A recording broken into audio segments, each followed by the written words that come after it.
Hello नमस्कार. आपलं सर्वांचं मनापासून स्वागत मित्रांनो. तर आज आपण गावरान कांद्याचं बी टाकणार आहोत. तर बघूया त्यासाठी प्रथमतः आपल्याला शेतीमध्ये काय करावं लागतं ते. तर मित्रांनो तुम्ही बघू शकता की आज आपण गावरान कांद्याचं रोप टाकणार आहोत. तर या ठिकाणी आपण हे बघा सारे पाडून घेतलेले आहेत. त्याचबरोबर या सारेचे जे नाकण आहेत साईडनं सुटलेले ते बांधतोय आपण. काय सतीश काय नाही या चालू आहे ना. चालू आहे का? बर.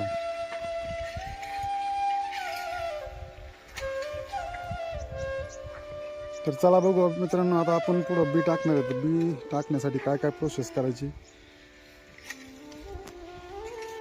आपण कोणत्या कांद्याची निवड केली हे बघतोय. सतीश कोणता आहे कांदा? पंचगंगा. त्याचं पूर्ण नाव सांग ना. पंचगंगा बी आहे. पंचगंगा कांदा रॉयल पिंक आहे मित्रांनो. बघा तुम्ही एकदम चांगल्या प्रकारे बी आहे. आणि हे बी आहे, हे बियाची आज आपण आधी प्रथमतः बीज प्रक्रिया करून घेणार आहोत. बीज प्रक्रिया म्हणजे काय आणि हे केल्यामुळे काय होतं आपण या संदर्भात बघणार आहोत. तर याच्यासाठी आपण हे बघा बायरचं एव्हर गोल हे औषध आणलेलं आहे दुकानामधून. तर मित्रांनो याच्यामुळं काय होतं आहे, जे आपल्या जमिनीमध्ये पहिली बुरशी आहे ती बुरशी आपल्या या टाकलेल्या बियावर अटॅक करू नये म्हणून या औषधाचा वापर या ठिकाणी केला जातो. बघा कशा प्रकारे या ठिकाणी आपण ते बीज प्रक्रिया करतोय. बीज प्रक्रिया केल्यानंतर त्याचं काय करायचं ते आपण बघूच पुढं. त्याचबरोबर या ठिकाणी आपण सुपर फॉस्फेट टाकणार आहोत.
दाब पडत नाही.